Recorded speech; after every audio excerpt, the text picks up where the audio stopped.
கர்த்தருடைய பரிசுத்த நாமத்திற்கு மகிமுண்டாகட்டும். ஆண்டவராகிய இயேசு கிறிஸ்துவின் நாமத்தினாலே அன்பு கர்த்தருடைய பிள்ளைகளாகிய தங்கள் அனைவருக்கும் ஸ்வீட் ஊழியத்தின் சார்பாக வாழ்த்துக்களையும் ஸ்தோத்திரங்களையும் தெரிவித்துக் கொள்கின்றேன்.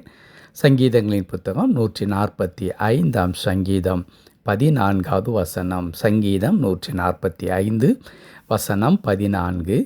கர்த்தர் விழுகிற யாவரையும் தாங்கி மடங்கடிக்கப்பட்ட யாவரையும் தூக்கி விடுகிறார். கர்த்தர் விழுகிற யாவரையும் தாங்கி மடங்கடிக்கப்பட்ட யாவரையும் தூக்கி விடுகிறார். என் அன்பு கடவுளுடைய பிள்ளைகளே, இந்த தூக்கி விடுகிறார் இந்த வார்த்தையை தான் இந்த காலை நேரத்தில் நாம் தியானிக்கும்படியாக பரிசுத்தாவியானவர் நமக்கு உதவி செய்கின்றார். நம்முடைய கடவுள் தூக்கி விடுகின்ற கடவுளாக இருக்கிறார். யாரை தூக்கி விட முடியும்? தூக்கி விடுகிறது யாருக்கு அவசியம் என்றால், யார் கீழே விழுந்து கிடக்கின்றார்களோ, யார் ஒருவர் வாழ்க்கையில் மீண்டும் எழும்ப முடியாமல் இருக்கிறார்களோ அவர்களை தான் தூக்கி விடுவோம். எடுத்துக்காட்டாக நாம் பார்க்க வேண்டும். நடந்து சென்று கொண்டே இருக்கிறது ஒரு குழந்தை. திடீரென்று இந்த குழந்தை கால் ஏதோ ஒரு கல்லிலோ அல்லது வேறொரு பொருளிலோ இடித்து அந்த குழந்தை கீழே விழுந்து விடுகின்றது. அந்த குழந்தையை ஓடோடி அருகில் இருக்கிற பெரியவர்கள் என்ன செய்வார்கள்? தூக்கி விடுவார்கள். ஒரு சிலர் ஆற்றன் கரை ஓரத்திலோ அல்லது தண்ணீர் பாங்கான இடங்களுக்கு அருகிலோ விளையாடு கொண்டிருப்பார்கள். திடீரென்று விழுந்து விடுவார்கள்.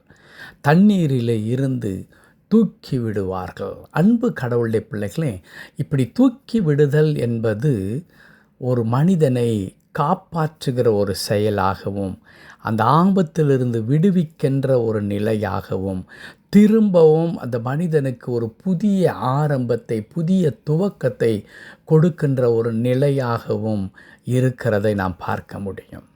பேதுரு, ஆண்டவரே, நீர் நடப்பதைப் போல நானும் நடக்கட்டும் என்று கேட்கின்றார்.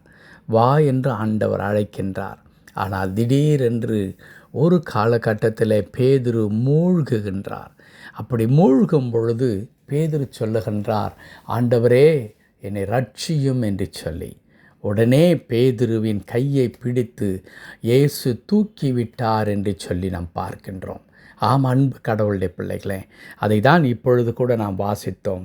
மடங்கடிக்கப்பட்ட யாவரையும் தூக்கி விடுகிறார். வாழ்க்கையில் மடங்கடிக்கப்பட்டு அப்படியே ஒரு மனிதனை அப்படியே சாஷ்டாங்கமாக அல்லது அப்படியே முழுவதுமாக கீழே விழுந்து போன ஒரு நிலைக்குள்ளாக தள்ளப்பட்ட ஒரு மனிதன், அது தொழில் ரீதியாக தொழிலெல்லாம் உடைந்து அப்படியே சின்ன பின்னமாக்கி தொழில் முற்றிலும் நிர்மூலமாகி போன ஒரு நிலை, குடும்பத்தினுடைய பொருளாதாரம் முற்றிலுமாக நிர்மூலமாகி போன ஒரு நிலைமை, ஆரோக்கியம் முற்றிலுமாக நிர்மூலமாகி போன ஒரு நிலைமை, எதிர்காலம் முற்றிலுமாக சின்ன பின்னமாகி போன ஒரு நிலைமை.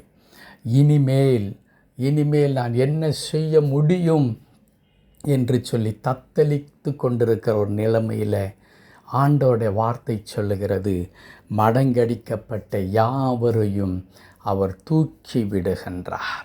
இன்னொரு இடத்துல தாவீது, அவருக்கும் இந்த அனுபவம் இருக்கிறது. அவர் சொல்லுகிறார் 40ஆம் சங்கீதத்திலே, நான் உளையான சேற்றில் பயங்கரமான குழியிலே நான் மாட்டிக்கொண்டேன், என் ஆண்டவர் என்னை தூக்கி எடுத்தார் என்று சொல்லுகின்றார். அன்பு கடவுளுடைய பிள்ளைகளே, ஒருவேளை விழுந்து போன ஒரு நிலைமை, ஒருவேளை இங்கே விழுந்து போன என்ற வார்த்தையை நான் சொல்லும் பொழுது ஒரு மனிதன் பாவத்தில் விழுந்து விட்டதை மட்டும் குறிக்கிற வார்த்தை அல்ல. இப்படி பொருளாதார ரீதியாகவோ அல்லது குடும்பத்தில் மற்ற காரணங்களினாலே சுக்குநூறாக உடைந்து போன நிலைமையில் இருக்கின்ற ஒரு வாழ்க்கை, திரும்ப எழும்புவதற்கு, கட்டப்படுவதற்கு, உருவாக்குவதற்கு எந்த விதமான வாய்ப்புகளும் இல்லையோ என்று பதறிக்கொண்டிருக்கிற நிலைமையில் கடவுள், நம்முடைய ஆண்டவர் நம்மை தூக்கி விடுகின்ற கடவுளாக நம்மோடு கூட இருக்கின்றார். நம்மை தூக்கிவிட்டு நமக்கு ஒரு அற்புதமான வழியை காட்டி தொடர்ந்து நாம் முன்னேறி செல்வதற்கான கிருபைகளை தருகின்ற ஆண்டவராக இருக்கிறார். ஆகவே என் அன்பு கடவுளுடைய பிள்ளைகளே, நான் அப்படியே உடைந்து போயிருக்கின்றேன் என்று சொல்லி கலங்கி நிற்க வேண்டாம். உங்களை தூக்கி எடுக்கும்படியாய் ஒரு கரம் கடந்து வருகிறது. எப்படி பேதுரு மூழ்கும் பொழுது இயேசுவின் கரம் பேதுருவின் கையை பிடித்து அப்படியே தூக்கி எடுத்ததோ, உளையான சேற்றில் இருந்த தாவீதை எப்படி ஒரு கரம் தூக்கி எடுத்ததோ, அதே வண்ணமாய் உங்கள் பிள்ளைகளை தூக்கி எடுக்கின்ற உங்களுடைய கரங்களை பிடித்து தூக்கி மீண்டும் நீங்கள் விழுந்த இடத்திலே இருந்து நீங்கள் கண்ட தோல்வி இடம் இருக்கிறதே, அதே இடத்திலே உங்களை நிலைநிறுத்தி வெற்றி சிறந்தவர்களாய் மாற பண்ணுவதற்கு கர்த்தருடைய கரம் உங்களை பார்த்து இறங்கி வருகிறது. ஆகவே அன்பு கடவுளுடைய பிள்ளைகளே, கலங்கிவிட வேண்டாம். கர்த்தர் தூக்குவார், நிலை நிறுத்துவார், தொடர்ந்து உங்களை வழி நடத்துவார். ஜெபிக்கலாமா? கிருபை நிறைந்த நல்ல ஆண்டவரே, மடங்கடிக்கப்பட்ட எவரையும் தூக்கி விடுகின்ற கடவுள், எங்கள் வாழ்க்கையில் பல சூழ்நிலைகள் எங்களை அப்படியே மடங்கடித்து நாங்கள் மீண்டும் எழும்பக்கூடாதபடிக்கு அப்படியே வந்து மூடி போடுகிறது ஆண்டவரே. எப்படி ஒரு நிலச்சரிவு வந்து ஆண்டவரை அப்படியே மூடி போடுகின்றதோ, அதே வண்ணமாக திடீரென்று வருகிறதான ஒரு அழிவு, திடீரென்று வருகிற தோல்வி, திடீரென்று வருகின்றதான கர்த்தாவே ஆண்டவரை இழப்புகளும் ஏமாற்றங்களும் அப்படியே எங்களை மூடி போடுகிறது ஐயா. ஆண்டவரே, எல்லாவற்றிலே இருந்து எங்களை தூக்கி நிலை நிறுத்துவதற்கு ஆண்டவரே நீர் வல்லவராக இருக்கிறதற்காக நாங்கள் உமக்கு நன்றி செலுத்துகிறோம். தொழில் ரீதியாக மடங்கடிக்கப்பட்டிருக்கின்ற ஆண்டவரே பிள்ளைகளை நீர் தூக்கி நிறுத்தி ஆண்டவரே தொழில் தொடர்ந்து கர்த்தாவை முன்னேறுவதற்கான கிருபை, ஆரோக்கியத்தில் உடைந்திருக்கிறவர்களை தூக்கி நிறுத்தி ஆண்டவரே பரிபூர்ணமான சுகத்தினாலே கடவுள் நிரப்பும்.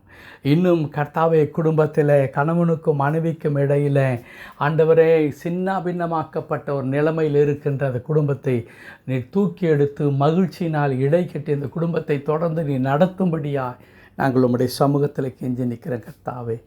குறிப்பாக அடியனோடு இணைந்து ஜெபித்து கொண்டிருக்கின்ற அன்பு கடவுளுடைய பிள்ளைகள் ஒவ்வொருவருடைய கரத்தையும் பிடித்து அவர்கள் இருக்கிறதான அந்த பயங்கரமான சூழ்நிலையில் இருந்தவர்களை தூக்கி எடுத்து கர்த்தாவே உமது பிள்ளைகளை தொடர்ந்து ஆண்டவரை ஒரு வெற்றி பயணம் செய்கிறவர்களாய் நீர் மாற்றும்படியாய் நாங்கள் செபிக்கின்றோம். திருக்கரத்தில் தாழ்த்தி அர்ப்பணிக்கிறோம், பொறுப்படுத்திக் கொள்ளும் மீட்பர் நாமத்தில் பிதாவே.